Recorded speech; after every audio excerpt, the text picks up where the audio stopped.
I was also up and running 2050 and it would keep it from rattling and smoking, so I wasn't that concerned. It was dying.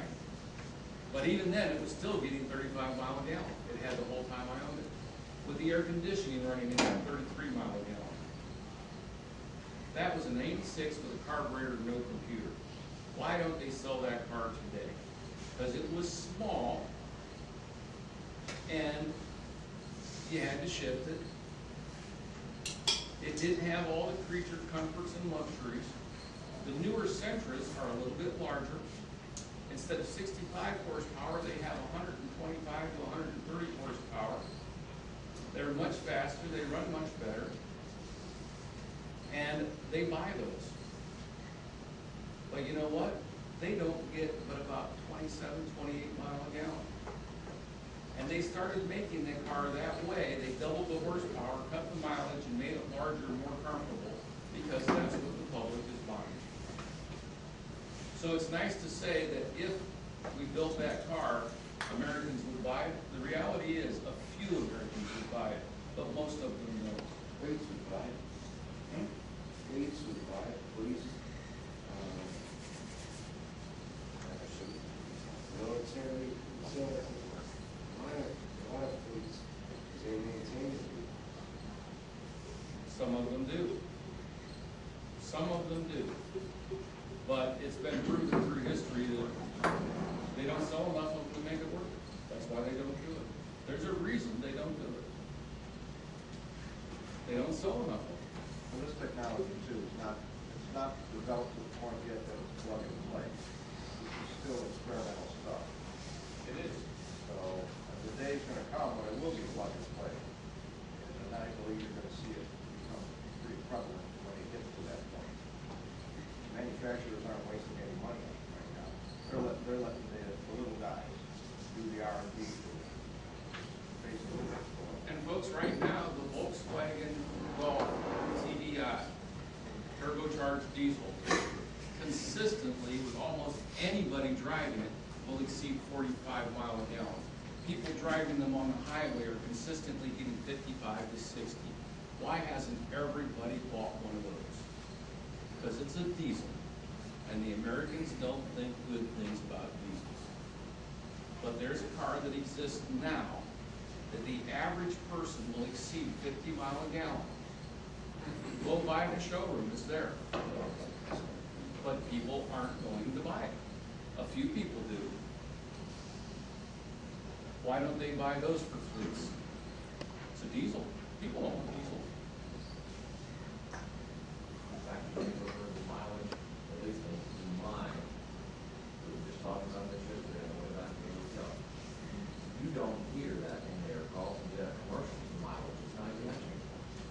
Just talk about its performance. They talk about what it does. Because that's what people are interested in. They don't talk about it. But that's what they do, in fact, get. That's even the EPA. You know what? We had a Chevette with a diesel that got 45 miles a gallon. We had an Escort diesel that exceeded 50 miles a gallon. These were production cars you could buy. They don't make them because nobody bought them. But they were there. Anybody could go buy one. But they didn't. All the fleets in Jersey, many of them use natural gas. Yes. Bus companies and Yes. other service. There's a lot of people using natural gas, but natural gas is not the answer right now for a whole lot of people. Maybe it will be at some point. You gotta have some way to fill them up. When you're out on a trip, you gotta fill it up. You can put a small compressor at your home, use the natural gas line coming into your house, fill up your car at night. It works. I know one fellow that converted a Ford van.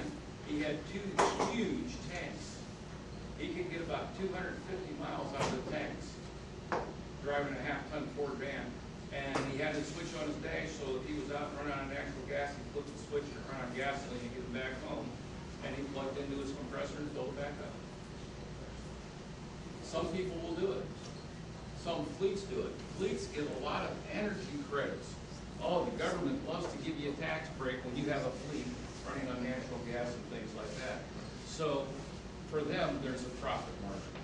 And those fleets come home every night and get filled back up at their home base. In some of the fleets, if they're gonna maintain the fleets, would it help them? Yes, it would. And, yeah, and we in fact have some truck fleets that are starting to use these. There's several truck fleets around the country, as he was just stating. The one truck isn't doing better, we don't know why yet. But there are fleets that are starting to go to it because of that, yes. I got an email yesterday. There's a truck fleet, 200 trucks in Vancouver that has put the word out. They want a system for their trucks. They're looking for someone to supply 200 systems for their fleet of trucks. They realize how well it does on diesel trucks. They're looking for somebody to produce them. I was listening to a friend of mine from Florida last year, went to a flea market. There's a guy selling this in a flea market. And I shook my head and I said, I understand. It might have been. Everybody would have it. But he had it on his car, and it was all mason jar. Which is what's in my car. Huh? Which is And what's he in was my car. selling it for $300 a pound. So I looked at it, I'm like, I don't know. That's a lot. A friend of mine said, why don't you ask when you go to school, what do you guys do? It's a long story that goes with that. We won't get into it, but the fellow that really set this technology on fire and got really going was a mason jar guy out of California, and he was selling e-books. He didn't manufacture these things. He put together an e-book. He told you how you could make one using a mason jar. An excellent unit for a tabletop display in a science class to show you that this technology works. As far as actually putting it into a vehicle and getting any really significant results, no. But what he did, and he'll always be credited with it, is he got a lot of people thinking about it, and he really energized the technology, and there's a lot of people that have taken it and really started to run with it. He hasn't. He made his money selling the e-books. That's how Ralph and I got started. We bought the e-book, and we looked at that, and they had stainless steel wire wound around a plexiglass former inside the jar. And I actually tried to make one of those. He had plates in it, so he took it a step farther. The first one we made, we went with plates. I said, this wire is nonsense. And then we designed a plate system, and we actually put it in a glass jar. And then we realized this is not the way to go. Ken blew up a glass jar. We never blew a jar up. We blew a couple lids off. But we realized that if you get hit with a piece of shrapnel, they can use magnets to pull it out of your skin. You get shards of glass blown into you. They got to dig for it. That just didn't appeal to me. So we decided to stop using glass jars. We carried it on a little farther. And how did I get into this? Him?